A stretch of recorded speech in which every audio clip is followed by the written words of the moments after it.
ষাঁড়ের উৎপাতে অতিষ্ঠ গোটা গ্রাম, নষ্ট একের পর এক কৃষি জমির ফসল। ষাঁড়ের উৎপাত রুখতে লাঠি হাতে পুরুষ মহিলা, এমনই ছবি দেখা গেল দেগঙ্গার আমুলিয়া গ্রাম পঞ্চায়েতের নিরামিষা গ্রামে।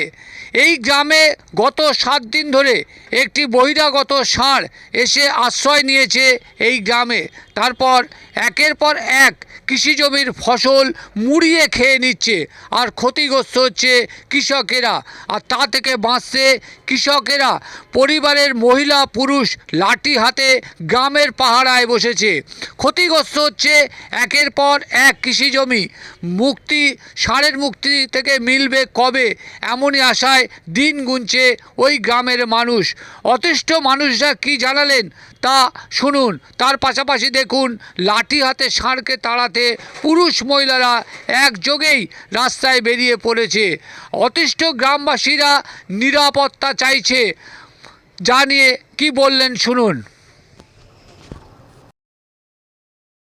ভীষণ উৎপাত করছে, হবে কোন এবারে দেখতে পাচ্ছি বিশাল আজ 3-4 দিন বিশাল জ্বালাতন করছে। মানে গরুর গোয়ালে ঢুকে যাচ্ছে। হ্যাঁ, সারা রাত থাকবে, সারা রাত থাকবে। আপনাদের কোথা থেকে এসে আমি বলতে না, মাঝে মাঝে ওই রকম আসে। হ্যাঁ, এসে ওইরকম জ্বালাতন করে। কি ক্ষতি করছে?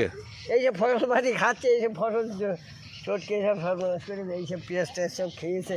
হ্যাঁ, পালং শাক খেয়েছে, পটল গাছ খেয়েছে। জমির ক্ষতি হচ্ছে, তাই তো? হ্যাঁ হ্যাঁ। কিন্তু ও কি কারোর দিকে তেড়ে যাচ্ছে? না, সে এরকম যাচ্ছে না। আপনারা কি চাইছেন? আমরা চাচ্ছি যে এখান থেকে ষাঁড়টা চলে গেলে ভালো হয়।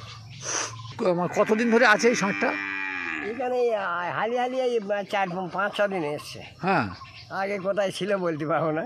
তাতে আপনাদের তো সমস্যা হচ্ছে তো এইভাবে। হ্যাঁ, এই দেখেন সব দেখেন, ওইসব খেয়েছে, দেখতে পাচ্ছেন এইসব ওই কৃষি জমির ক্ষতি হচ্ছে, তাই তো? হ্যাঁ, আপনার নাম কি? আমার নাম নিজামুর রশিদ।